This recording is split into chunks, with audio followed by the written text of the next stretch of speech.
The floor is yours. You can start your presentation. Thank you. Hello, and thank you for inviting me to your conference. The topic of is going to be child penalty in Russia, evidence from an event study. This is a joint work with my colleague from Serbia, Lara Lebedinski, and also Professor Cristiano Perugini from the Department of Economics, University of Perugia. So firstly, just a little bit of a background on the study. My colleague Lara and I were discussing this paper by Kleven and his associates that I'm going to mention a little bit later, which is related to child penalty and which was investigated in this kind of event study. And then we thought how it would be great if we could replicate or do something similar for some other countries, perhaps Serbia, but we don't have this kind of data for event study because they require longitudinal study, longitudinal surveys. And then Professor Perugini called up, or just, yeah, we were talking to him, and then he suggested this database from Russia. And practically what I'm trying to say here is that this database is partially why we have done this study. So the availability for it, of it actually inspired us to investigate Russia as a case study in this case. What is a child penalty? So after the birth of the child, actually there is significant evidence that mother suffers long-lasting employment, hours worked, and wage penalties, and also career opportunities. And event studies are actually a specific kind of study which requires longitudinal data. It's a quasi-experimental approach which has been performed previously or been done previously in the US, Sweden, Denmark, and then there is also a paper which from Kleven, a recent one, where he compares several countries having the same methodology.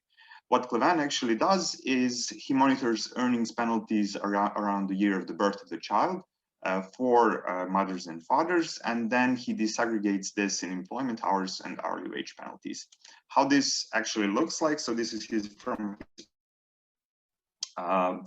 in the American Economic Journal, Applied Economics from 2 years ago.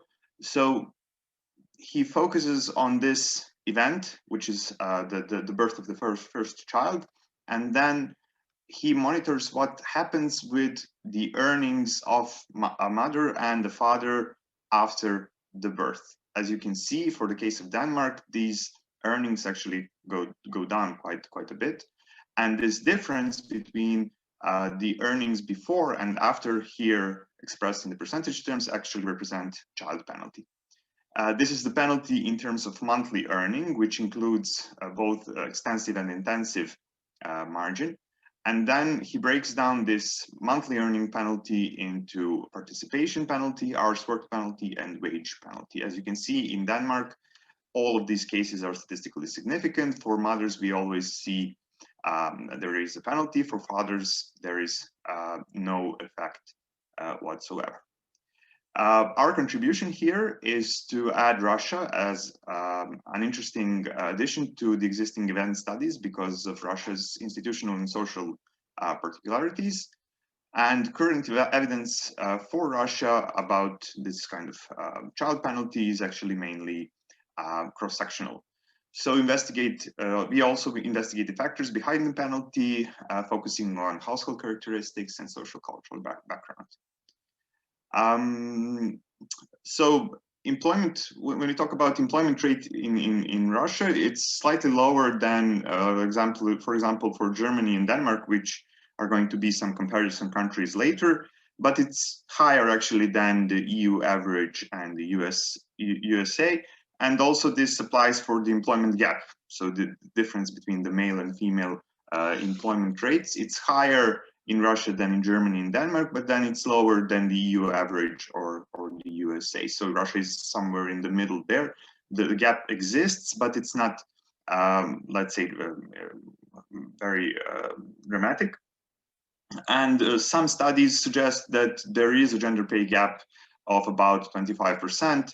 in Russia. So the gender inequalities in Russia are there, and we want to see if we can add something to the investigation here by adding this kind of child penalty framework. Again, why would Russia be interesting? So this is something that we came up from the literature which was available to us. Of course, if there is somebody who can suggest some other institutional particularities, that would be of huge help for us, since none of us is from Russia. What is interesting for Russia is, or particular for Russia, is this low availability of part-time jobs. And when this is combined with insufficient places in kindergartens, this sort of prevents women going back to work relatively early. And this results in employment for mothers being low, or particularly for mothers with young children. Regarding parental policies, so maternity leave is relatively longer than the OECD EU average. However, since after 20 weeks of maternity leave, the compensation is reduced only to 40%. This is lower than the OECD EU average, and this can serve actually as motivation to go back to work a little bit more earlier. There were extensive reforms of family policies which can affect also our work, and this has resulted in increased benefits, particularly for second and higher order births. Russia is, or has been, regarded as a gender conservative environment in previous research. There is evidence of an equal household labor division, and some research also suggests that this is transmitted from parents to children. And previous studies on child penalty actually focus, suggest that there isn't really a big difference between the penalty, the wages of mothers and non-mothers. So this type of cross-sectional evidence exists, but not something which includes longitudinal data. Of course, we use RLMS. I don't have to, in this conference, talk too much about this data, and we studied the penalties in our earnings and then distinguish three components, which are employment hours and hourly wage penalties, similar to what Hans Clevan did. We are able to look into a little bit of a shorter period than he does. So this is 3 years before and 5 years after the birth of the child, and the zero actually is the time where the child has 0 years. His mothers and fathers are based on family relationship identifiers for if a child aged 0 years is in the household and related to the parents. We end up with a sample of 620 mothers and 442 fathers, and this is the total size because we have longitudinal data. The baseline model is presented here. Looks a little bit complicated, but it's actually relatively simple. On the left-hand side, we have the outcomes, so earnings, then employment hours, hours and wages. And then on the right-hand side, we have this kind of event time dummies, and these were actually dots that were represented in Clevan's diagram. And these are changes in the labor market outcomes with respect to J-2, which we think is a stable period before the birth, because we saw that J-1 is not necessarily a stable period. There are a few reasons for this. First, there is pregnancy leave, and there is also a possibility that women actually go out of employment before they have a child and so on.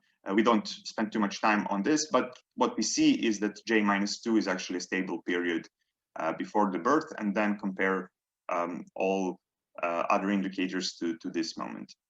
Then the second part of this equation is interaction with age. So to account for having a child at different stages of parent's career, and then we control for a number of covariates. And these are some personal and household level. We also control for 2-year lagged average 2-year GDP growth rate to account for the effects of the economic cycle. And then for the changes in this family policy, we also introduce a dummy variable. And for hours and wages, since they are conditional on employment, we are able to observe employment characteristics and also control for selection into employment. Finally, since we have longitudinal data, we are able to control for unobservable time invariant factors. And finally, there is an error. The baseline results are presented in this table. What they suggest is that 5 years after the birth of a child, women still suffer earnings penalty compared to what we call a stable period of J-2, while the same effect is actually not observed for men. And for the rest of the presentation, I'm going to ignore the outcomes for men completely because they are typically not significant at all. Also, what we see is the penalty occurs also in the year before the birth, and this is why we cannot say that this is a stable period, but when we compare it to -3, it's the same. So we can see that this period -2 is actually what we can call a stable period. Then in the second part of the table, we see that earning penalty stems actually from employment penalty, while hours worked and hourly wage penalty are insignificant, which is actually a sharp contrast with other studies or other studies for other countries. Since this is the case, and practically these results actually remain insignificant, whatever we do, how many interactions we take, we focus for the rest of the presentation and the paper on employment penalty for mothers. We split first our sample to the sample for persons who had for whom this is a first child, and then for whom this is an additional child. The difference here is that for some household or for some mothers, we are not able to observe the outcomes for their first child simply because they were not interviewed for that first child. So for the first child, they were not in the sample of the survey, but they come into the sample a little bit later. So we wanted to introduce this difference between the first and the additional children. We do this because this enables us to compare results more directly to the previous event studies, and due to the fact that parental labor market adjustments may occur after the birth of the first child. And as you can see, the first-time mothers actually suffer longer penalties, while the penalties for mothers with additional children are not significant in year 4 or 5. This could be due to the fact that if you have an additional child, this typically is at the later stage of life. You're more likely to have a job then, and you also have some experience in raising children, which can affect going back to work more quickly. Marko, I'm sorry to interrupt you. You have less than 3 minutes. I'm sorry. Okay, thank you. I will try to wrap up. So the shape of the penalty is, when we compare it to other countries, it looks most like German-speaking countries, Austria and Germany, while, as you can see in the US, this is slightly longer, and or US and the UK, the penalty remains at about 40% for a longer period of time, while for the Scandinavia, it's lower, but they, I remind you, have hours and wage penalties.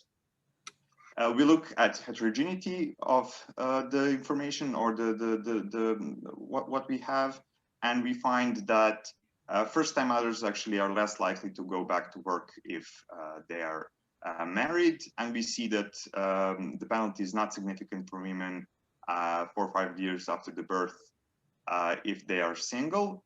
And we also see that there is an effect of household income, which lowers the probability to go back to work. This actually suggests that if first-time mother can economically rely on her partner's earnings to meet her and child needs, she actually can devote herself to raising a child. Interestingly, these effects are not significant for additional children. What is affects the penalty for additional children are this kind of religiousness variables. We see that for mothers with additional children, higher attachment to religion of a child's father is associated with mother's lower probability to return to employment. On the other hand, for women whose husbands are not religious, they do not suffer penalties in years other than childbirth birth. What we also see that mothers' own beliefs actually have no impact, and we attribute this that patriarchal values, which are operationalized here to religiousness, are actually affecting women's employment rather than their own values. And this effect is not significant for first-time mothers. So just to conclude, a couple of points. So women in Russia suffer earning penalties 5 years after the birth, stemming from employment penalty. There is no hours and wage penalties, unlike in other studies. We attribute this to actually limited non-standard employment options, as in the countries where these options are limited, women are practically pushed into this kind of part-time or low-paid jobs, and they end up with penalties in wages and hours, although there is a lower likelihood of penalty in employment. In other countries, which have a little bit of lower labor market flexibility, this means guaranteeing going back to the work that you had before the birth, therefore preserving your wages and hours and having lower likelihood and having actually higher likelihood of employment penalty, which is the case of Russia, at least at the beginning. We see that there is a heterogeneity between mothers. So first-time mothers suffer higher penalties than mothers for additional children. And then that there are these variables from within the household which are important. So if first-time mothers can economically rely on their partners, then they stay at work, stay at home.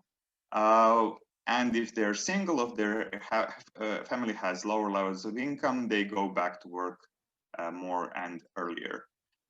For additional children, actually beliefs or traditional values kick in, as if partners' beliefs are more conservative, then women are less likely to go back to work, and vice versa. Thank you for your attention, and yeah, I'm very happy to. We're ready to collect questions. Does anyone have questions? Hello. Okay, so my comment or question is that women in Russia often try to cluster the birth of children, so not to, because you have a right to return to your place during 3 years after the birth of child. Many women try to, if they plan more than one child, try to do this in this period, not to lose the place, so that your total leave might be like 6 years in total. So how this fact can affect the, so I think that this fact can affect the interpretation of your results, so that, for example, for the second child, you have a lower base before giving birth, and also maybe the so for the first child, you have worse outcomes after, because they just go from one maternity leave to the second maternity leave.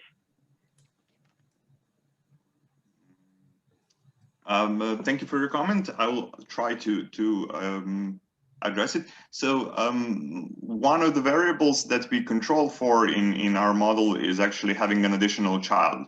So this has been taken into account within the model. But this difference that we have between first and then additional child in separating the sample, as I tried to explain, is in fact that this woman might have a previous child which is not in our sample. So we cannot see the moment when this previous child was there. So having in mind that our time frame is -3, this would mean that this woman had a child 4 or more years before that in the sample of women which have additional children. So in this way, I think we are kind of separating these two. So in the sample of women with additional children, the first child actually came 4 or more years before the child that we are looking as the event. And within our model, if there is a child which is born after this child in the 0 years, we take this into account by having a covariate which accounts for this. I don't know if I sort of replied to your question. Yeah, yes, I think you did.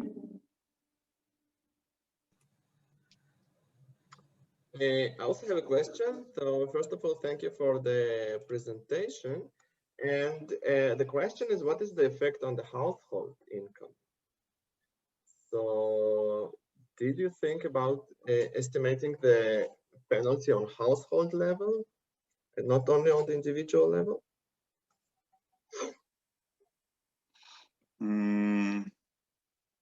Yes, that would be interesting. Actually, we were not focusing on that.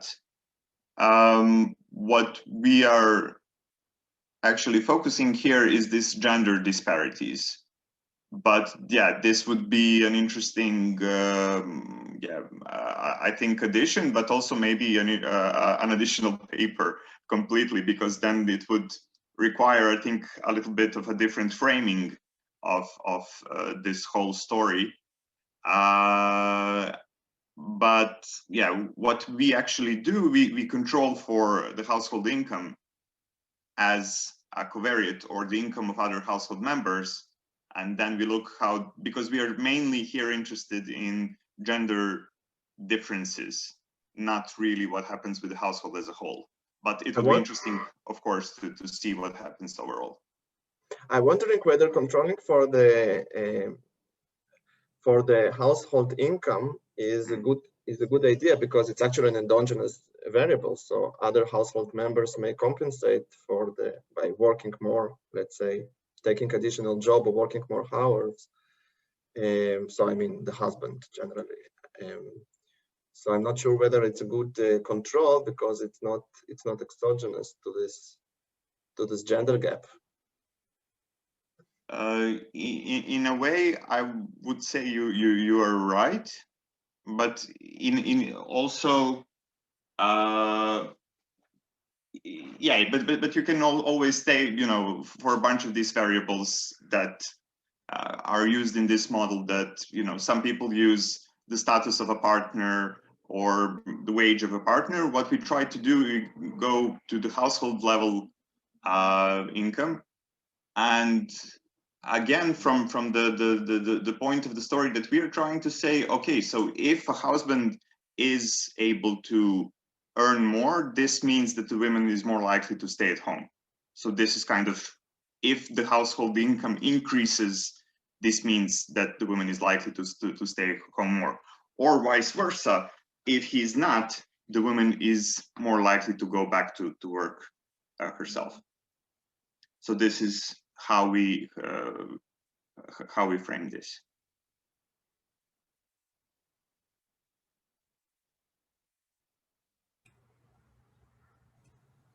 So do we have additional questions? Aleksey Oshchepkov would like to ask a question.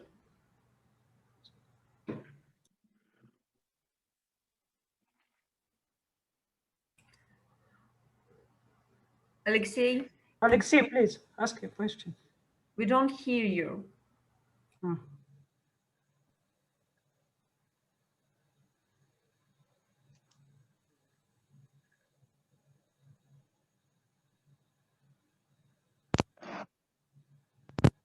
Can you hear me? Yes. Yes. And now? No. With my microphone, I have two two general questions which are relevant for such type of studies, I think. First of all, about panel attrition. So in RLMS, attrition of individuals in time is very high. So, and if you use sample of respondents which you observe in, for example, in 7 years, you observe the same women for 7 years at least, so you receive a highly selected sample. So what you do with this? Because if, as far as I know, in other longitudinal surveys like GSOEP on Germany or some others, and you provided examples of other studies that used those samples, panel attrition is not so high. And the second issue is about endogeneity still. Maybe it's not relevant for this event study, but still, those women who decide to become mothers, they're different from those who don't decide to become mothers. This is a question about omitted variables, so they are different, and it means that it may affect your results. Another story, maybe those women who are going to become mothers, who decided to become mothers, they expect something in their jobs, and that's we have in this case some reverse causality. But so to what extent these problems are relevant for you, and whether you do something with this or not? Thank you. Thank you. So there are previous research which suggests that in this kind of studies, which are not like events based on census data, which have obviously less problems with attrition, that actually try to accommodate for or to account for this kind of selection or the attrition effects, and they find actually little evidence. But I would say that this kind of endogeneity and differences between mothers and non-mothers I think that they are in a sense of a lesser importance, because if you have fixed term effects, so if you control for individual level effects, then you're practically monitoring what's going on with personal histories of women which are in the sample. So you're practically having an average line of what's going on for each woman in the sample. So you could be right that we are missing out on generalization on the overall sample of Russian mothers, but this is what we can find in this type of studies. So what we have is a sample which obviously is a partially a result of attrition and not being able to monitor all the people who are not in the sample. But within the sample that we have, I think that the estimates are actually okay in the sense. So we are probably not able to generalize this to the overall Russian population, but within the sample that we have, this is the best that we could do. I don't know, have I answered your question with this?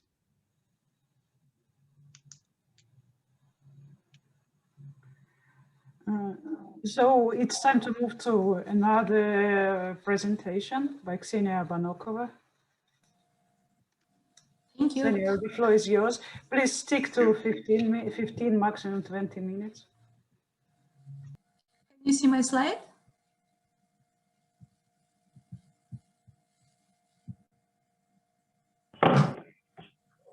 Can you see the slide? Yes. Yeah, we can see them, but they are in small mode. Could you enter? Sure. Print? So thank you for. I have an echo. Thank you for the opportunity to Sorry, I just stop and then I will do again.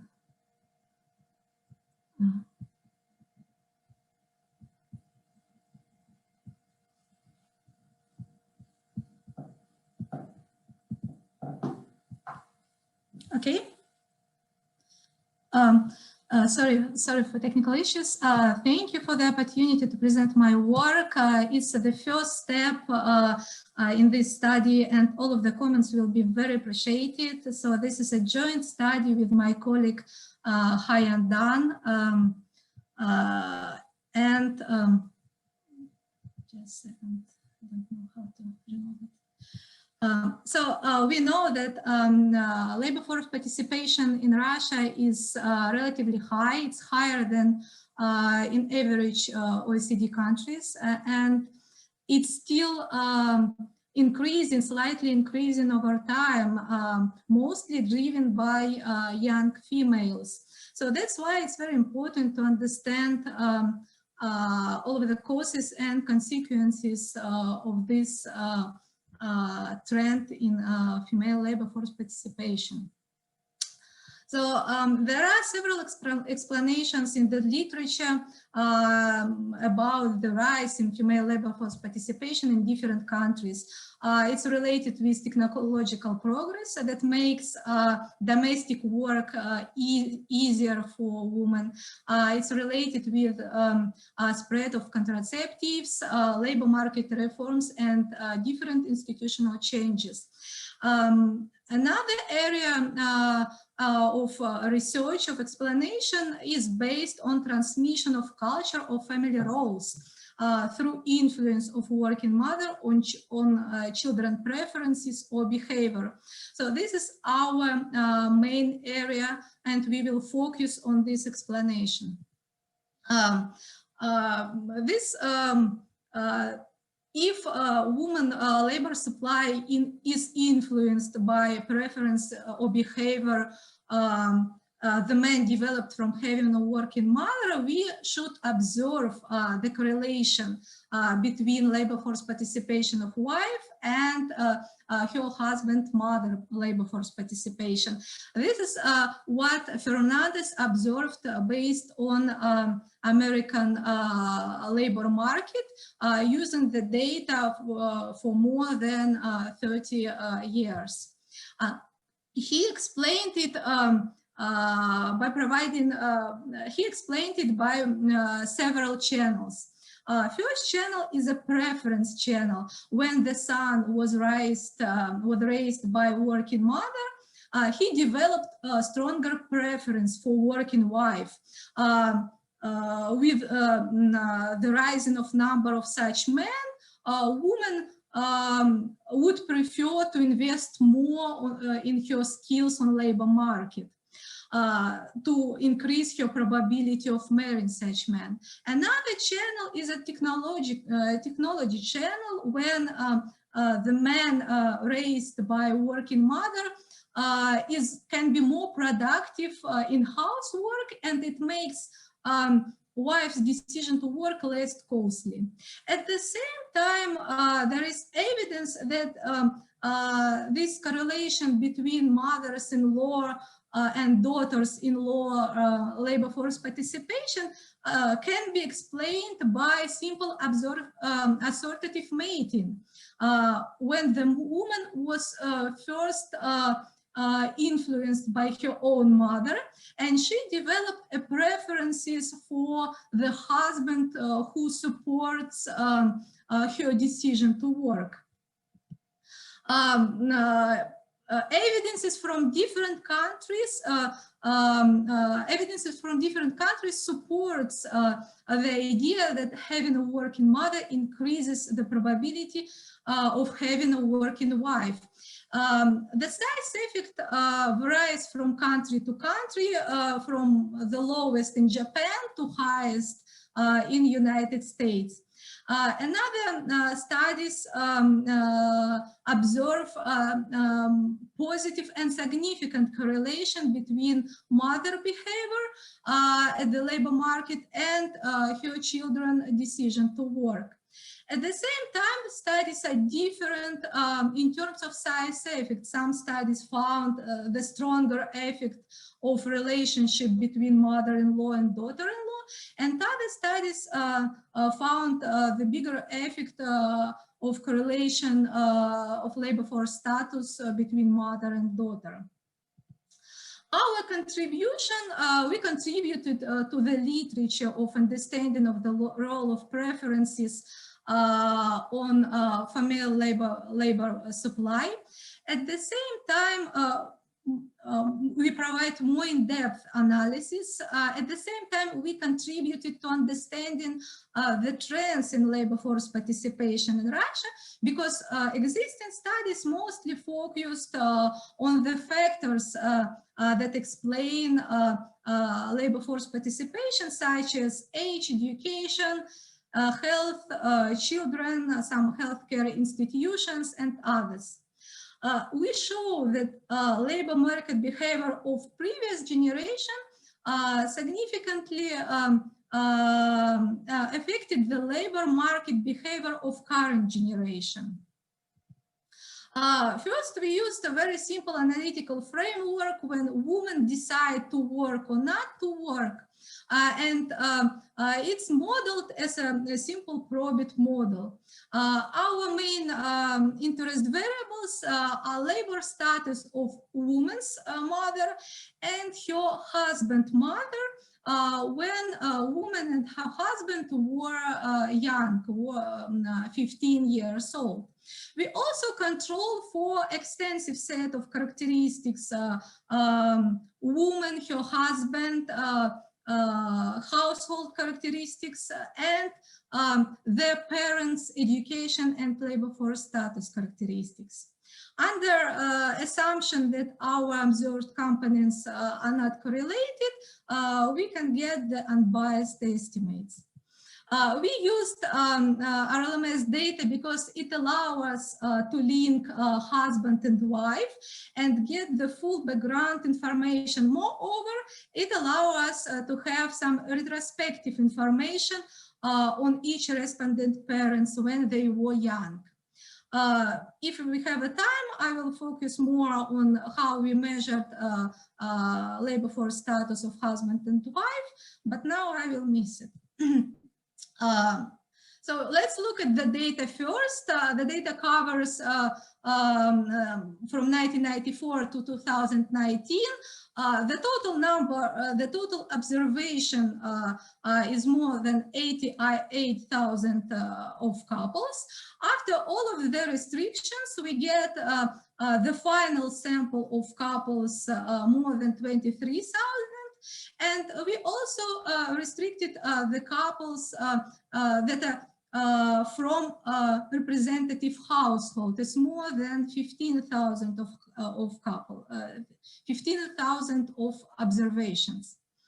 If you look at the descriptive statistic first, we can, where I show the wife characteristics, employment, education, her mother's characteristics, disaggregated by labor force status of her mother-in-law. So we can see first, we can notice that a woman whose mothers-in-law worked when the husband was young are more likely to be employed.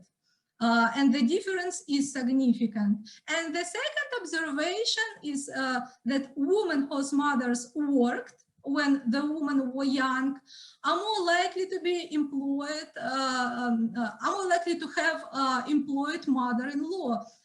This where we can see some assortative mating when women can develop the preference first for the working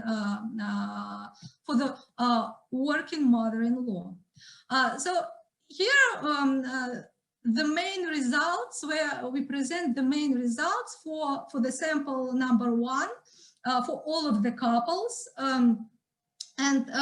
Here you can see that first we regress the labor force status of woman on the labor force status of woman of mother-in-law, and we can see the significant positive and significant effect. This is model 1. Then we added the labor force status of a mother when the woman was young to take into account the assortative mating effect. And this is a model 2, and we can see that first the effect is for the effect of mothers-in-law labor supply is slightly lower, but still positive and highly significant. At the same time, the second observation that labor supply of woman's mother is also positively and significantly related to her labor supply. Then we added all of the individual and household characteristics of the couple and their parents' characteristics, and our preferred model is model 6. So we can see the positive and highly significant correlation between labor supply of mother-in-law and daughter-in-law. At the same time, we can see positive and significant correlation between labor supply of mother and daughter. The size effect is not very high. Having a mother-in-law that worked when the husband was young is associated with 3.7 percentage points increase in a woman's probability of working. It's less than 5%. At the same time, we don't see a significant difference in the effect of the labor supply of mother-in-law and her own mother. Next, we present the results for representative couples. So the couples that are made from the household from representative sample. Here we do the same as with all of the couples, and our model 6 is supports the previous evidence. Having mother-in-law that worked when the husband was young is positively and significantly associated by 2.7 percentage point increase in women's probability of working. It's less than 5%, not so big effect. But at the same time, we can see much bigger effect for mother-in-law, for woman's mother, and the difference between labor supply of mother and labor supply of mother-in-law is significant. So we can say that mother has a stronger effect on her daughter's labor supply than mother-in-law. Sorry, you have 3 minutes to wrap up. Yes, I almost done. So this is our preliminary results. First, we have the robust results that supports the idea that family attitudes is transmitted from one generation to another, and it plays, moreover, it plays important role in labor decision of women. Second finding that we have a larger effect for the mother labor behavior than for the mother-in-law labor behavior. It's consistent with the study based on Japanese data, but it's different from the study based on American data, where researchers found the bigger effect of mother-in-law than the effect of mother labor force status. So we will develop this area of research in terms of study of heterogeneity, based on labor household income, women's education. We will do more robustness check with working hours and working sector, because women who raised by working mother may be more prepared at the labor market and have a higher productivity in labor market. And probably we will take a look at the 3D generation transmission from grandmothers to the granddaughters. Yeah, thank you so much. I have finished. Thank you for your attention, and all of the comments will be very appreciated. So we now turn to questions, and I will take advantage of being a chair and ask the first question. So my question is actually about the Russian specifics, not only Russian specifics, but generally about historical perspective. As because of the Second World War, many women in your sample, I mean mothers in your sample and mothers-in-law in your sample, were forced to enter the labor force because they lost their husbands, or because their children were born out of marriage. So have you incorporated somehow this story into your paper? It can be incorporated as a story until we have a data for that, but it supports our evidence that that when there was a big labor shock in women's labor supply related with war related, that all of the men had to leave labor market. So it's a big labor force shock for the labor supply. It created the generation of women with high labor force participation.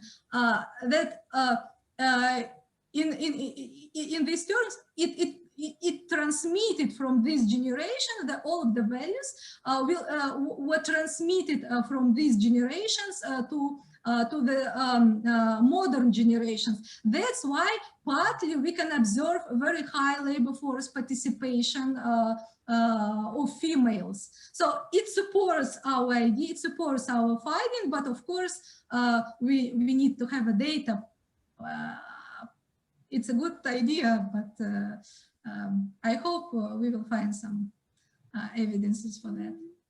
And sorry, it can also may have another effect, affected the number of children, and probably working mothers has a less number of children, and so having a less number of children, they invested more in their daughters, and so daughters had high probability to work. So maybe it has nothing to do with gender roles and gender values, but it has more to do with human capital ideas.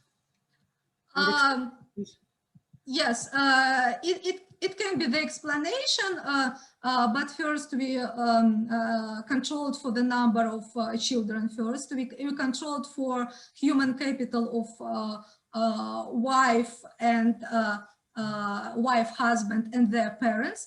And yes, thank you. It's a good idea. It's related to heterogeneity of the effect by number of children. Probably it's a good idea to take a look at it. But you don't have information about the number of siblings in the women's family? Number of siblings?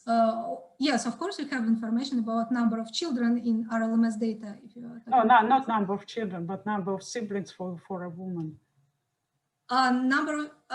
It's possible. I would say, yes, it's a good idea. I think it's possible to have it from the data. So are there some other questions? Marko has a question. Oh, Marko, please ask a question. Yeah, thank you for the presentation. I would just say that it's a very nice and nicely structured presentation. I was just wondering about two things. So here, you focus do you distinguish between women who have and who do not have children? I would, of course, from the perspective of my presentation, have to ask this type of question. This is one point, and the second point would be, I'm not sure whether you can actually incorporate this in somehow into your findings, but given the richness of the data, maybe you can also try to explore something of this kind of beliefs, like more conservative or more liberal beliefs, and how this could actually affect your results, because it could be that this is a kind of thing that can affect your results in a way that, for example, if a family is more conservative, then it's more likely that women in both generations were at home. Yeah. So maybe this kind of, if you can catch some variables on the line, like we, for example, use religiousness, but maybe something in this line. I don't know if you're interested in that, but maybe this could be another thing or another strain of ideas to incorporate into your framework. Thank you. Yeah, thank you for the idea. It's actually very interesting. The first answer is we controlled for the number of children, and yes, this is a whole sample that includes women without children as well as women with some number of children. So we controlled for do they have children, how many children do they have. The second question is about the beliefs and cultural beliefs, right? So actually, women's labor force, women's in law labor force participation is a proxy for some cultural beliefs, of a proxy for household cultural beliefs. So that's why we looked. So it's about the transmission of cultural beliefs. So if a woman is more conservative, yes. So if woman is more conservative in husband's family, if mother is more conservative in husband's family, she would prefer to participate less in the labor market. And this is what we took into account. We took into account cultural beliefs about family roles. Yeah, you're definitely right. But what I'm thinking is that you don't have to use it. So you say you're using this as a proxy, and exactly. It's actually a very good thing. But you know, you have the data, so you don't have to use a proxy. You can use the actual information about, you know, whether somebody is, you know, conservative or liberal. So maybe just as a thought, in a way of additional explanation of the result that you get. Yeah, thank you. You're definitely right. Or we can have information, current information of women's and her husband beliefs, but you know that cultural beliefs can be changed under some circumstances. So if a woman get married, finally she can change her beliefs under the husband influence, or she can change her beliefs under some other events. So it's endogenous to her labor supply decision. Yes, thank you. Thank you. I think that Vladimir Gimpelson had a question, but he's... Oh. Actually, I'm ready to skip my question.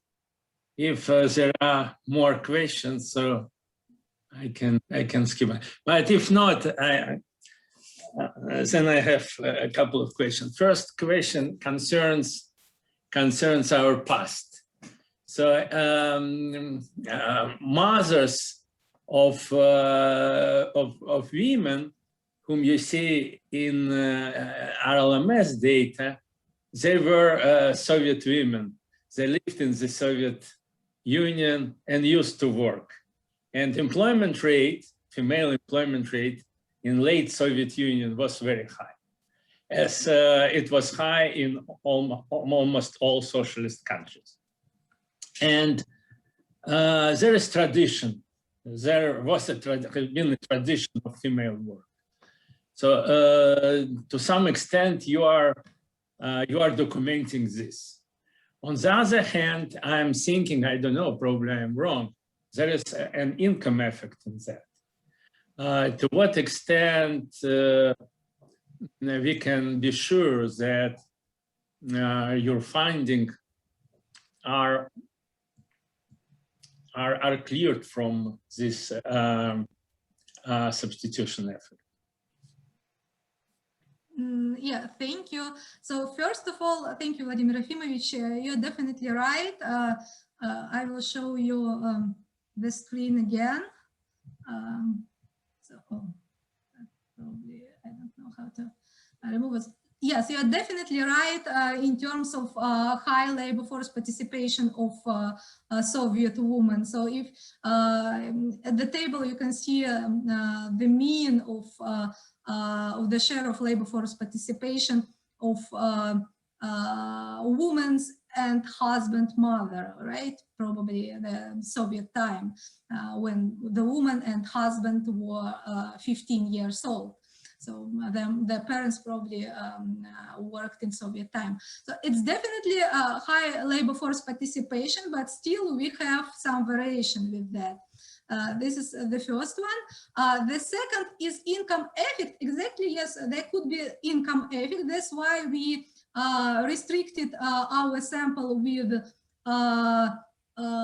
working husbands only, because if husband does not have a job, there can be two effects, like income effect and that motivates woman to work less, and effect that can motivate women to work more.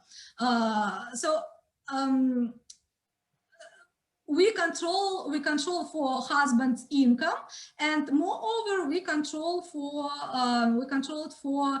total household income per capita. So the couple's household income per capita. I hope these two controls can take into account this income effect somehow.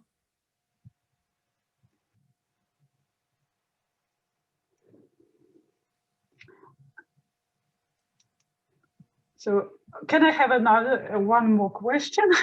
So as I am a chair, it's a very simple question. Your sample is limited to married women, to married couples, and could it be that working mother could affect not just the probability of marrying a certain man, but also the probability of marrying at all, or the probability of divorce. Could it be that working mother can affect the selection into your sample, and so through these marriage preferences, so to say? I'm not sure the question is very clear for me. If you talk about the selection issue, did you? Yeah, selection into your sample. So that is that having a married mother could affect not only your choice of a husband, but the very fact that you marry, and the very fact that you stick to your marriage, because both unmarried women and women who are in divorced women and separated women are not in your sample. It can be, this sample can be biased first. Second answer, yes, working mother can affect her daughter's preferences toward labor market, if you're saying about that. Both preferences for marriage and preferences for work. Now I understand more clearly. Yes, probably we took into account preferences for work, but we didn't take into account preferences for marriage.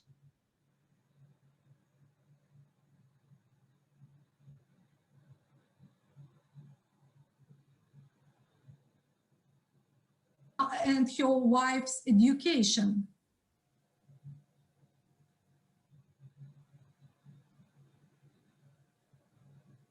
Can you hear me? Sorry, Kseniya. Yes. I'm not sure we can hear you. Yeah, sorry. If we are talking about the effect of assortative mating toward marriage of particular man, we can take into account of husband's education and her mother and her wife's education. I think this is how we controlled for assortative mating. Maybe I'm wrong, Anna. You're a specialist in that. Okay, so now I think that we are moving to another paper to another presentation by Olga Lazareva. Again, about working women, but in top positions. Hello, let me share the presentation. Okay.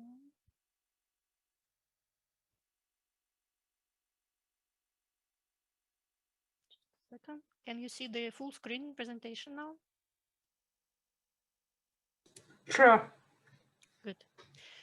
So thank you very much for this opportunity to present. This is still very much a work in progress, so any comments and suggestions are more than welcome. So this is a study on women and management in Russia, and in particular the effect of family and social gender norms. Well, since this is a session on gender and the labor market, there is no need to explain why this is important.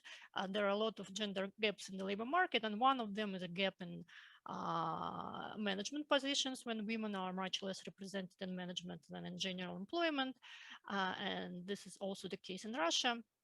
While there is high labor market participation traditionally of women in Russia, but there is also a problem of high sectoral segregation and significant gender wage gaps. And the particular issue of women in management, there are not many studies on this currently, and there is no kind of any systematic evidence on the effect of gender norms and gender roles and family roles, and I will try to at least tackle at some way this issue. So I will provide the kind of up-to-date statistical picture of the presence of women in managerial occupations using several available data sources. And I will try to estimate the factors related to the presence of women managers with the focus on gender norms and family gender roles. Okay, so as I said, there are not many studies on this topic, at least that I know of for Russia. There are some studies for the early years, also on RLMS data but for the 90s, early 2000s, and there are some recent studies on gender composition of corporate boards, but this is only a small part of managerial market. So I will not talk more, I don't have time probably to talk about the literature, but I rely on several strands of literature on gender differences in psychological traits or individual traits like willingness to compete or risk aversion, which are obviously important for getting into managerial positions. Demographic factors may play a role. There is obviously, as this session also shows, very interesting literature on family factors, marriage, presence of children, and even distribution of household work, also related to children and so on. So we do see these factors play a role for different types of gender gaps. So they may play a role also for gender gaps in management. And there is also very interesting literature on general cultural gender norms, some of which have very deep historical roots. And what's interesting about Russia and Russian labor market, that there is this mixture of Soviet egalitarian norms, gender norms, which were proclaimed by the Soviet ideology, but still there is some presence of more traditional gender norms, which had probably some revival in the post-Soviet period. So it's interesting how this these norms interplay in the labor market. Okay, so the data that I'm using, this main source is RLMS, the individual panel data, which provides some opportunities to test what I want to test my hypothesis, and also I use data on firms. They are extracted from Ruslana database, which covers a very large number of firms. So I take data on almost 150,000 firms with more than 30 employees in 2019. And we know from this data the gender of the CEO of each firm. So we can look at this gender differences. And the supplementary evidence, I use several Rostat large-scale surveys and also some regional data. So if we look at first at some statistics, if we just look at cross-country evidence, this is data from ILO, and this is the share of women within this ISCO group 1, within managerial positions. And I should say note right away that this group includes different levels of management, not just top managers, but also lower level managers, also some small business owners. So it's management group, but quite different levels of management. But in general, we see the share of women within this group in each country, and we see that Russia is doing pretty well compared to other countries. So it's the same level as, for example, US, Brazil as well, and there was some increase in the recent year. And the level is higher than average level for upper middle income countries, the share of women, but still the share, note that the share is still lower than the share of women in total employment in Russia. Now, if we look at the data from RLMS to see some dynamics over time, here is the share of women and men employed out of total employment, employed in this group 1 and in managerial group 1, occupational group 1. And we see that in all years, the share of managers among men was higher than among women. Just a second, sorry. And we see that, well, there seems to be some smaller distance in the end of the period, but in general for women during last 20 years, we don't see much of the dynamics of this share, right? There are much of an increase. Sorry. If we look at a more narrow group of top managers, group 11, then we see that there are very few women, share of women in this group. But this is probably in RLMS, it's too small a group to be reliable data. Another indicator available, indicator of management position in RLMS is having any subordinates, and there is also information on the number of subordinates. So we see that there is again slight gap in favor of men. Higher share of men have subordinates, and there is some not very strong dynamics. It's a little bit of decline, but still more or less the same level. And here, among those who have subordinates, women on average, of course, have a smaller number of subordinates than men, although the gap seems to be declining. Well, I'll skip that for now. And what also emerges from all the data sources is a strong sectoral segregation. So as well as in total employment, we see even higher segregation in managerial positions. So if there are few women in some sector, then it's even more difficult for them to become managers in this sector. And also in all the data sources, we see a strong decline in share of top managers by managers and top managers by the firm size. And this is probably most visible here. from firm level data from Ruslana, that we see that in all sectors except for education, where the share of women in management is the highest, in all other sectors, the share of managers, of CEOs of the companies declines strongly with firm size. Okay, so this is just a general picture of what's going on with the women managers. As for the, since I want to test the role of the norms, we need some indicators of this, and this is one widely used indicator directly related to women or men in management. This is from World Values Survey. The question whether a person thinks that men make better business executives than women do. And we see that in the last round of the survey, more than half of Russians agreed with the statement. And this is significantly higher, not only than in countries of Western Europe, but also than most countries in Eastern Europe or in Latin America, for example. So pretty traditional picture on this question.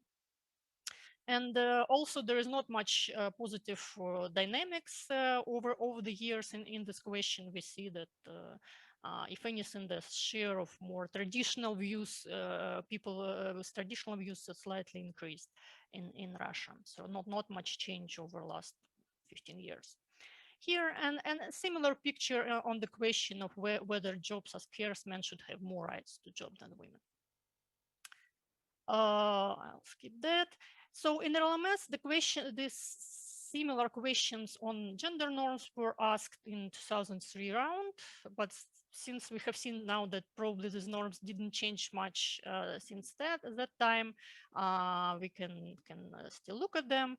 So the picture for this last column, where the question exactly whether men are more suitable to be top managers than women, we see then more than half of men agree, and actually less than half of 43% of women agree. So there is some gap between men and women in this attitude. And another question that I'm using in the study is whether husband should earn money and wife should take care of house and kids, this traditional view of division of roles in the family. And here there is a gap between men and women, but still more than half of women also agreed with the statement. So first I run the panel models without the gender norms questions.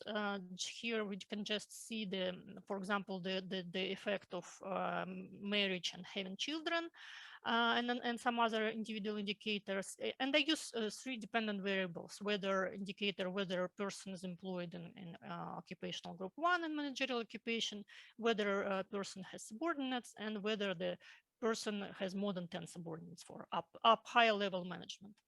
And all the regressions are only for women. This is only for women. So we see some age profile, we see positive effect of education, professional higher education on probability to be a manager. And we mostly don't see significant effect of being married or having children for women. And this is in contrast to regressions for men, which I don't show here, but their probability to be manager for men is strongly positively correlated with being married and having children. Okay, so let me skip that. So now I do regressions only for the year 2003 and include these 2 questions on gender norms. So first I test the women's own attitudes to these questions, to these norms, on their probability to be in managerial occupations.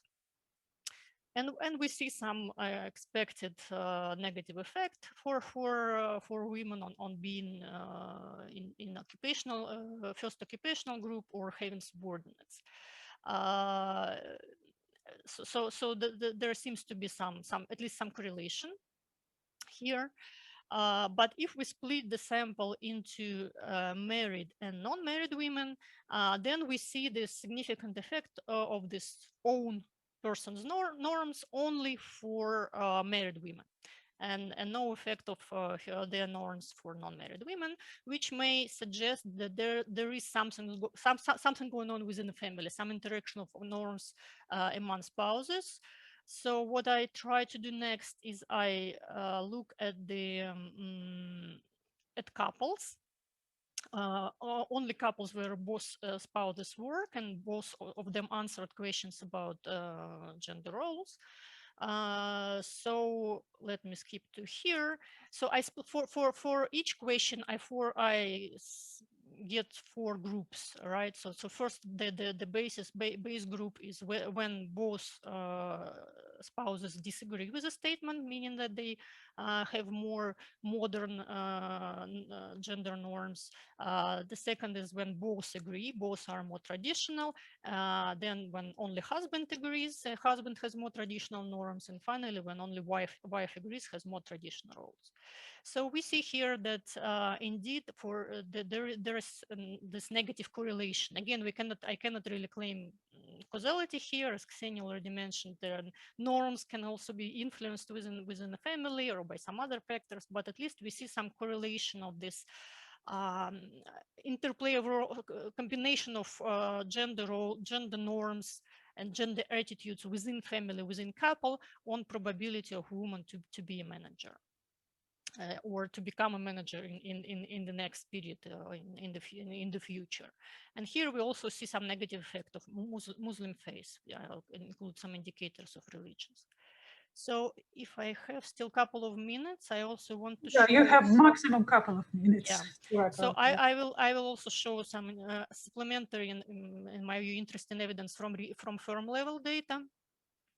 Here in the firm level data, since there are all regions represented in this data, I'm trying to use some regional level indicators of cultural gender norms. One is data I take from Rosstat time use survey, which is also supposed to be regionally representative. So I use female to male, average female to male ratio of time spent on kids or on household duties as an indicator of kind of regional cultural norms. And I also use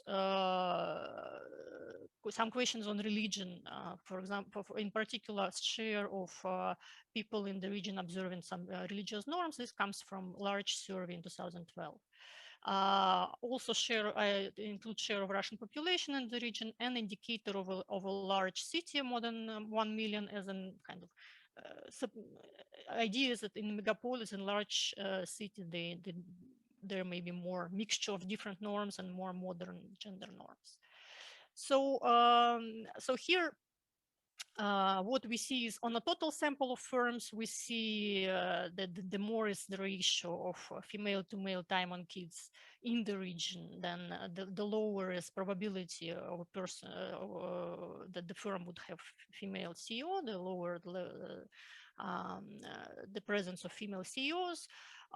Religiosity is negatively related to presence of women as CEOs. Whether when the firm is in the large city, that there is more probability of women CEOs in firms. And also positive relationship with share of Russian population. But what is also interesting is that these effects only work for CEOs who are heads of the firm, CEOs who are not owners of the firm. So when someone else is deciding whether to promote a woman to a managerial position, then these cultural proxies play a role, while for CEO owners there is no effect, and also there is seems to be no effect of this, almost no effect of these factors for very large firms, which are firms which have more than 1,000 employees. Okay, so just to briefly conclude, I provided some descriptive picture of presence of CEO of women in management in Russia, and some evidence, at least of well, if not causal effect, but at this stage, but of correlation of presence of women in management with some gender norms. And I show that cultural norms, norms differences across regions matter, but only for hired top managers. And individual attitudes within families seems to matter, but indeed only within couples and not for single or non-married women. So these are preliminary results of at the current stage, and please, any questions and comments are more than welcome. Thank you. So questions, please. Vladimir Gimbelson has a question. Vladimir. Olga, thank you for your presentation. I have a small question. When you look at ISCO1 group in survey data, do you account for the fact that part of this group is made by self-employed own-account workers? Not in these estimations that I showed. Of course, the problem is that in RLMS, for example, this group is in general is small. So further splitting it into different types of managers is risky. It's difficult for estimation. I'll try to look at this, but I'm not sure that the results will be reliable with this data.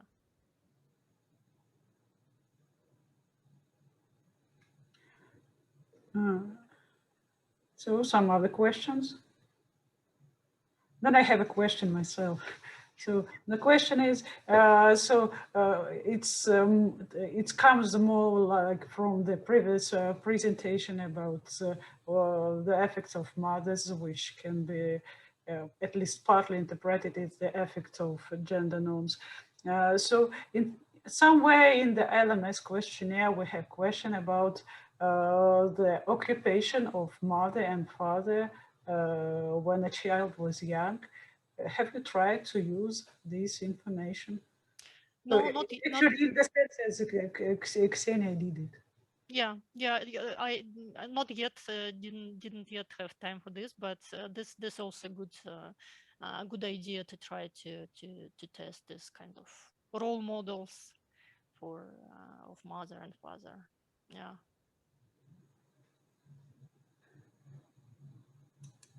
So some other questions, please.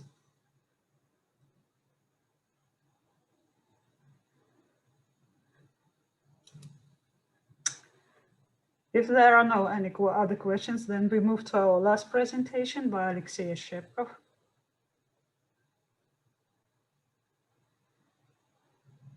Aleksey. Yes. Can you hear me? Yeah, we can hear you well, pretty well. Okay. This is my presentation. I hope this is visible.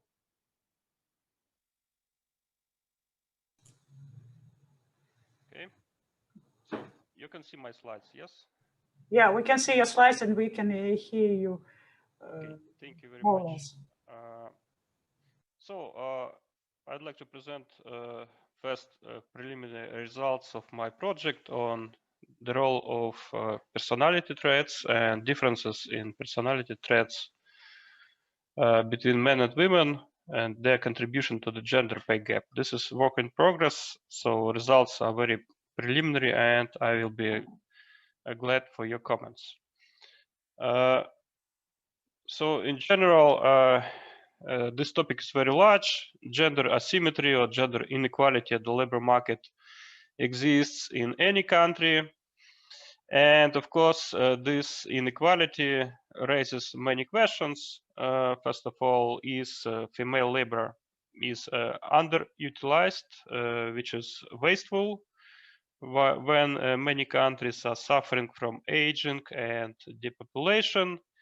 At the same time, the question is whether women are discriminated, and of course this is unacceptable, like any other types of discrimination. And it's not a surprise that there are thousands of economic and non-economic studies that are trying to understand the reasons behind this gender inequality. And gender pay gap is one of the key aspects of this inequality. We can observe that in many countries, mostly in developed countries, it has been decreasing over the last decades, but still very prevalent in many of them. This is just an illustration. Gender pay gap across OECD countries and in Russia. So in Asian countries, gender pay gap is traditionally high. it may be about 35% of the average mean average wages of men. On the other tail, there are traditionally Scandinavian countries like Sweden and Denmark, and South and North European countries. And my study is dedicated to Russia, and you can see that in Russia, the size of this gap is pretty high and comparable to the gap in Asian countries. So what are the traditional explanations of economists? We can outline at least three main explanations. First of all, possible differences in the amount of accumulated human capital between men and women. Then, of course, employment segregation by gender, so uneven distribution of employment of men and women across different industries and occupations. And it can be also the family factors matter, like marriage and presence of children, especially presence of small children. But if we make a summary of existing results across many countries, like it was done in the paper by Francis Blau and Lawrence Kahn, published in Journal of Economic Literature, we observed that actually a substantial part of the gender pay gap cannot be explained by these traditional economic variables. The question is, what is the sources of this gender pay gap? So the question remains, the traditional economic approach implicitly attributes the all unexplained part of the gap, which is not explained by these economic factors, to discrimination, but actually it's very difficult to measure, to have a direct measurement of discrimination. So, and Francis Blau and Lawrence Kahn, they note that recent economic literature is increasingly relying on other social disciplines to explain gender pay gap, and exactly the analysis of psychological characteristics is a very promising and fashionable direction in this research. So why personality differences in personality traits in psychological characteristics may be important? Of course, we all understand that men and women on average are very different in their personality characteristics, and I think that most of you observe these differences almost every day. Some of these differences are more visible, some of them less. For example, women are more risk-averse than men. They are more sociable, they are more talkative, accurate, and so on. And these differences are well documented in the literature. And at the same time, we already know that personality traits, psychological characteristics of people matter at the labor market. They affect productivity, so it means they're important for wages. They affect job search strategies and selection of jobs, for example, sorting across occupations. And they also affect other variables like education and health, which in turn affect labor market outcomes. And there are several studies, there are many studies actually that show that personality traits do explain some part of gender pay gap. And this part may be quite large. So what I do in my paper, I am going to estimate the contribution of these differences in personality traits across between men and women to the gender pay gap. First of all, I should say that gender pay gap in Russia is quite large, as I already mentioned, and this difference was rather stable in time. So this graph shows that dynamics of this gender pay gap was very stable It doesn't matter whether we consider RLMS data or available Rosstat data, the evidence is the same.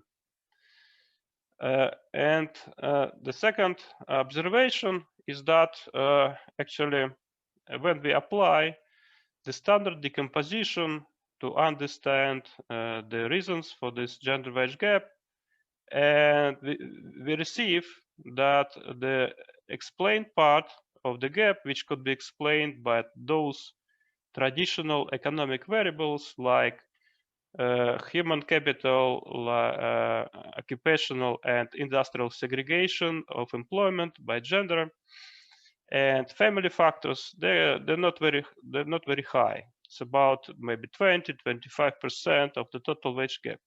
So the situation is very similar to many developed countries. Economic factors cannot explain most of the gap.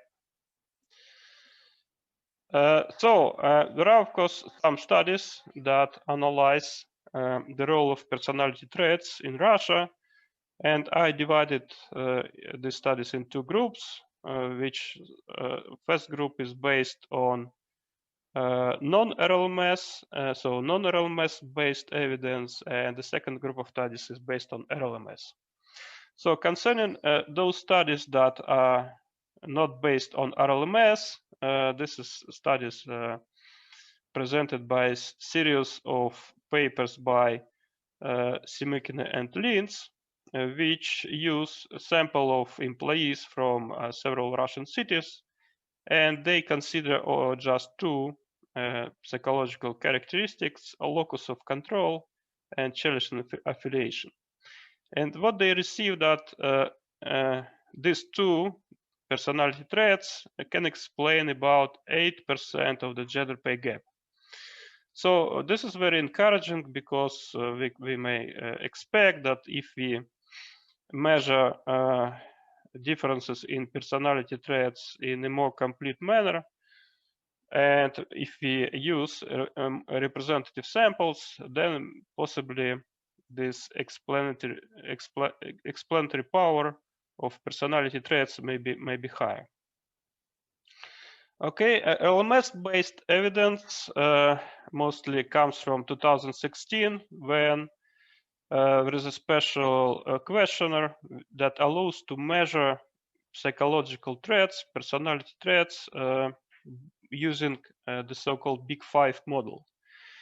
This Big Five model is very popular in psychological and economic studies. Now it dominates in psychological literature. And it assumes that all possible differences in psychological traits between people may be aggregated just to 5 main factors, which are called openness to new experience, conscientiousness, extraversion, agreeableness, and neuroticism. So, and there are, as far as I know, 3 published articles as for now, which consider these personality traits in RLMS, and the results of they receive very similar results. So they show that openness to new experience, consciousness provide a positive return to wage, and neuroticism associated with a negative return. And all the studies, they mention that there are some differences in size of these returns, in size of these coefficients between men and women. So, but what I do in my paper, so I also use RLMS data of 2016 and use this Big Five ocean model. And what I do, I provide a direct estimation of the contribution of these psychological differences to the gender pay gap, and I use aggregated measurements. So I use these 5 main factors, but I also use disaggregated measurement, which is NRLMS. So we can disaggregate these psychological factors into 24 different facets. And additionally, I take into account two other psychological differences, risk and intertemporal preferences. So, and my methodology for now is quite simple, and I am intentionally use a very standard methodology to decompose gender wage gap. At the first stage, I estimate Minserian wage equations separately for men and women, with and without personality traits. And in the second stage, I use the Aleksey-Blinder decomposition in its most standard way. So the first stage is clear, very standard Minserian type wage equations, which includes human capital characteristics, family variables, job characteristics, and I prefer to analyze monthly wages. In this case, I include hours of work to the right-hand side, but I also can do the composition, of course, for hourly wages. And my key additional variable is psychological traits.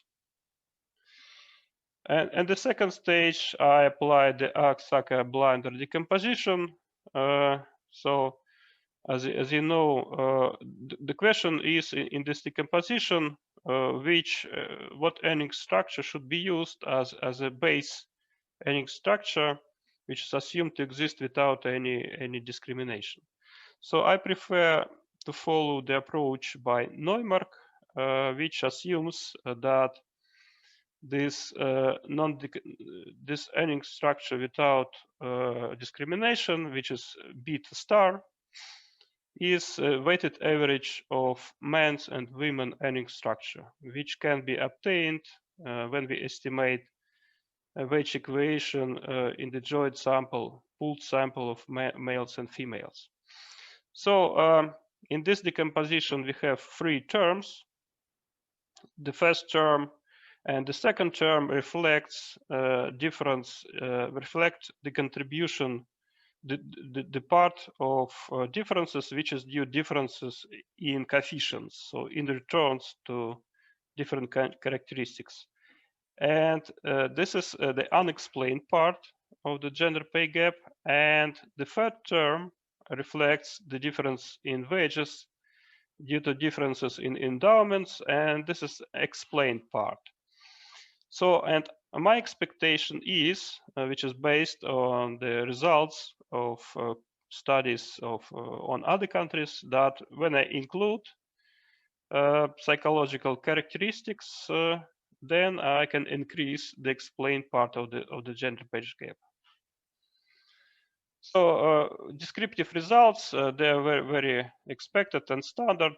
Of course, men receive on average more than women, but at the same time, the average level of education of women is higher than among men.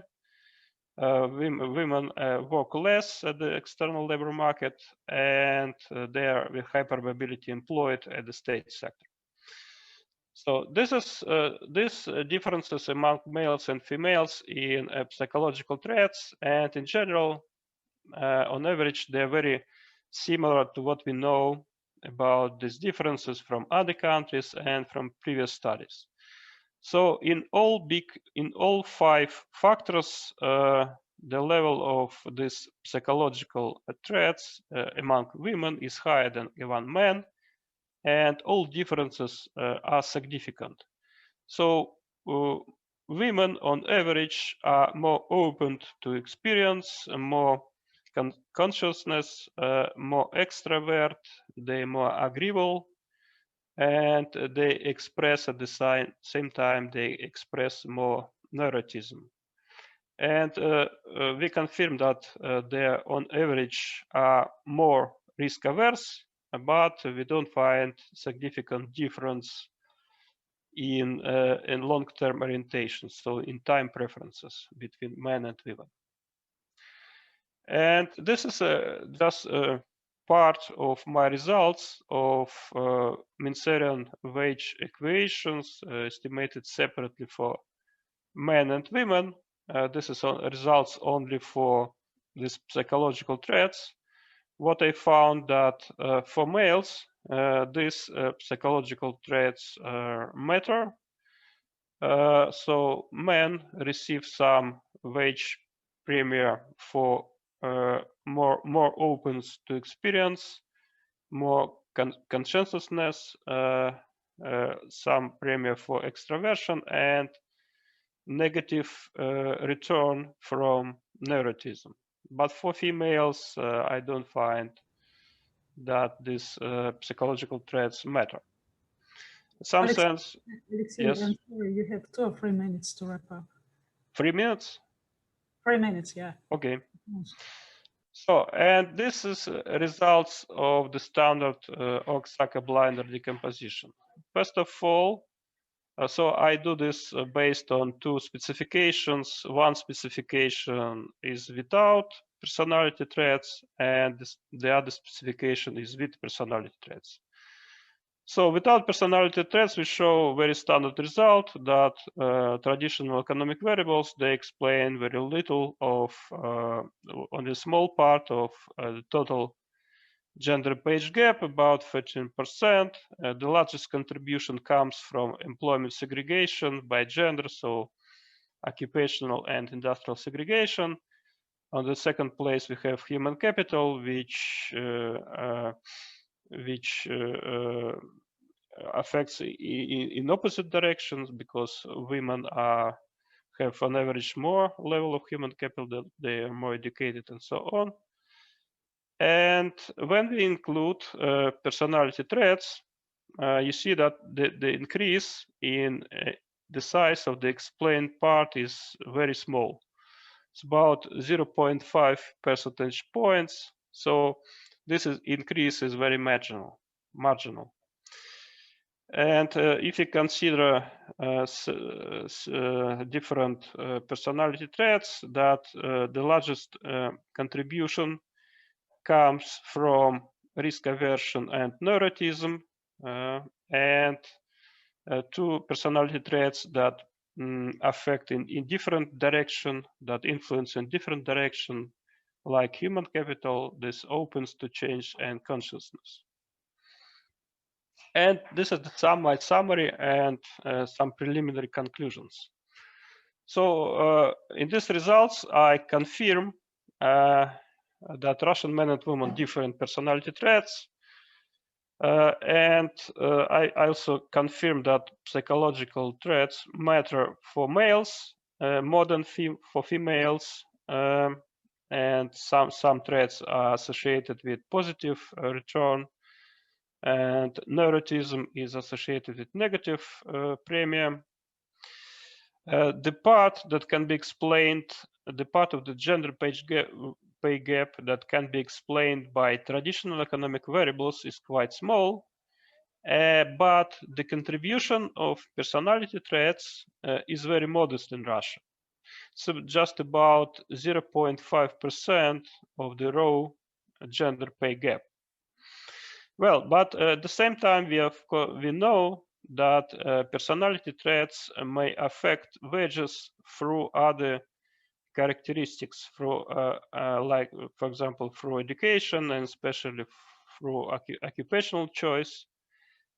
So, and this 0.5%, I think, present the lower bound estimate of the contribution of psychological differences to the gender page gap. And to estimate the upper bound, I performed this Oaxaca blinder decomposition, which is based only on wage equations that include only personality traits among the right-hand side variables. So when I include only these psychological characteristics, I receive that they can explain about 4.5% of the raw wage gap, and I think that this is the upper bound of their contribution. But still, compared to to other developed countries, the contribution of personality traits, of differences in personality traits among men and women to the gender pay gap is very low. And that's all for my presentation. Thank you, Aleksey. Questions, please? So while people are collecting their minds, so I have a simple question, rather straightforward. Of course, you are not the first to study this contribution of personality traits into the gender wage gap. And how do your results compare to those for other countries? I already thank you for your question. I already showed my slides. What we know from other studies. Can you see my slides now? So, for example, we have several estimates that estimate the contribution of these personality traits to the gender pay gap directly. And for example, in Germany, it's about 7 to 9%. In United States, it's about from 7 to 16%. Of course, it depends on the specification of the wage equations, and in Netherlands about 12. So at this background, my results in Russia, they're very small. So the contribution in Russia is very small compared to other countries. And what are your thoughts about possible explanations for lower contribution of its personality trends in Russia? This is the good questions. For now, I don't have exact answers to that, but only very general answer. So since the differences between men and women in these personality traits in Russia, they are similar to differences in other countries, at least qualitatively, but it seems that quantitatively also, it seems that so there are some maybe countrywide factors that affect this gap. So this gap, most of this gap comes not from individual differences, but exactly about exactly from the topic of the presentation of Olga Lazareva. It's kind of some countrywide cultural social norm or something like that. So it's not my impression that most of the gap comes from not from individual level, but from country level factors like social norms and culture. And that's why this may explain differences, why Russia is different from other countries.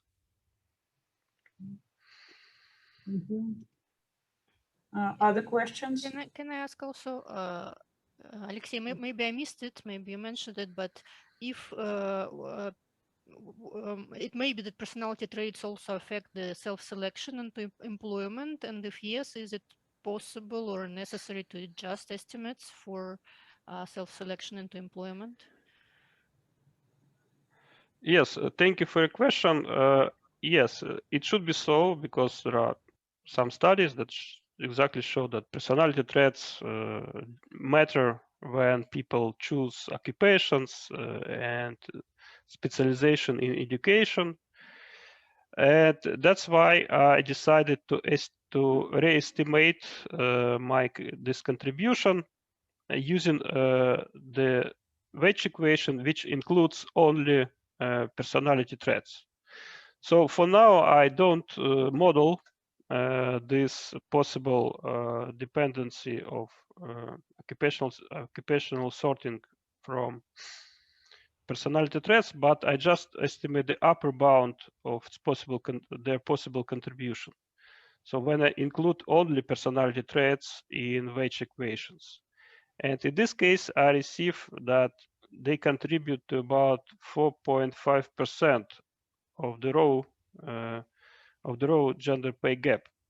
So it means that the actual contribution of this personality traits should lie between these borders, between 0.5 and 4.5. But in any case, this is less, visibly less than in other countries. But this is still estimate only for employed, right? So it doesn't account for psychological traits of non-employed, those who decide not to go on the job market. Yes, I tried to do Heckman corrections, but for males, this selection is traditionally insignificant. For males, for females, it's significant, but if I understand well, that doesn't really matter much for the decomposition. And so I decided not to show this in the slides because we also have some problems with identification variables, so which should be included to the selection equation, but not affect wages. Okay, thank you.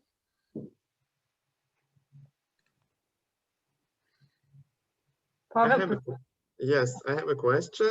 Did you try to estimate the heterogeneity of the results? In particular, it can be kind of interesting to see whether personality traits matter more in places where you have more economic opportunities, for instance, in the cities or in large cities. So urban versus rural areas, or by size of the settlement. Because basically the idea is that in a place where the labor market provides more opportunities, you have more space to actually to find a better fit for your personality in the labor market. Thank you for the question. This is exactly one of the possible directions of how to improve the study. I think about considering possible interactions of these personality traits with other variables, and some of these variables can be, for example, measured at the regional level, as you suggest. Some of these variables may be, for example, occupations or job characteristics, because different personality traits matter for are important in different occupations, for example. Yes, and potentially this could maybe increase the explainative power of these personality traits. But in this direction, I'm going to proceed. So, any other questions? So then I ask you a question. Many psychologists actually think that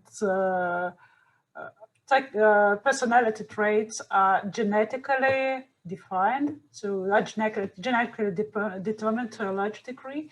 So they're inherited like any other influences from parents. Today we already heard that gender roles and gender preferences, which are inherited from mothers, are very important. So can it be that in your estimation, you are actually estimated not the effect of personality traits, but other influences which are also inherited? And so how can you actually proceed with your with dividing the effects of the contributions of gender roles and the contribution of personality traits if both are rooted in genes? Thank you very much. All factors are rooted in genes, of course. And, I totally agree. But still, of course, if I would have data on genes in RLMS, I would love to use this data. But well, if to speak more seriously, Yes, so economists would like to assume that these personality traits they don't change in time, at least after some ages. So they are formed in childhood, in school ages, and then they become more or less fixed after formative years. For example, after about 23 years, they are more or less fixed. But this is very general, you know, general vision, if I understand well, because some of these variables are more fixed, some of these variables are less fixed in time.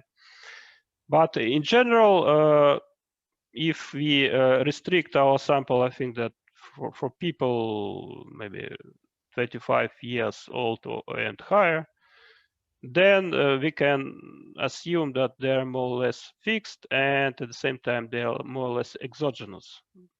So, and we can use it to say that those those correlations that we receive, correlations of these personality traits with labor market outcomes, they reflect some already causation, causal links. Okay, but about genes, yes, of course, genes, and of course, some of these personality traits. And for instance, there are studies that show that willingness to participate in competitions among women, this willingness is less among women than among men. But the degree of this willingness is, of course, affected by social norms and cultural backgrounds. So we have this reverse causality. But and of course, these social norms may differ even within country, may be different among different households, and this is what was shown in the previous presentation by Olga Lazareva. To some extent, of course, this is all mixed, and I hope that it's not well affects my results much. And so another question. So you showed in your literature review the results by Simikina and Linz, I think. And so they who used some other psychological traits like locus of control and something else. And so I think in their results you demonstrated that they managed to explain a high proportion of the gap. So probably yes, so it's better to use some other psychological traits or some other models, personality models, which will have more explanatory powers than Big Five.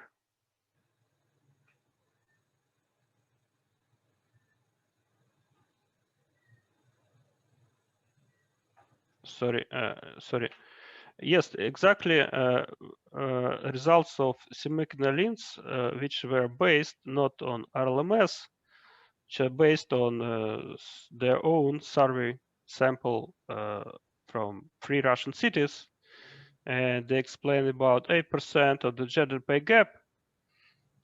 But this difference from my study may come from due to different reasons. First of all, it could be some sample, very different sample, just 3 Russian cities. That's not representative Russian sample. And it may be also the case that these psychological characteristics, locus of control and challenge affiliation, they matter more for, they affect wages more, they're more important for wages than Big Five characteristics, okay? But unfortunately, in RLMS for 2016, there's no question that would allow to measure these characteristics. We can measure locus of control using data from 2010, or I don't remember, but a few years later. So potentially it would be good to measure, but unfortunately we cannot measure it in the same year, for the same year, all these characteristics. Yeah. So, and this is exactly was my motivation to do this research. When you see, when I read in Simikin and Linz that they're able to explain 8% of the gap just using only 2 personal characteristics. So take into account only differences, only in just 2 personal characteristics. I expected that if you measure these differences in a more complete manner using this very standard and popular methodology, Big 5, then we should receive much more. But result is was not so expected. Thank you, Aleksey. And so I think we are out of the time, and so we have to conclude this session. So I would like to thank all the presenters and all who asked the questions. I think it was an interesting session, and it was sort of helpful for all the presenters. And I hope that we'll see all your papers published sooner or later. And so I wish you all the best with your papers. Thanks. So Polina, Mikhailna, do you have something to add? No, I just want to tell you that within half an hour, we'll have 2 more sessions, and I invite you to participate, to join these sessions, because I hope that that discussion will be no less interesting. Thank you very much for participating.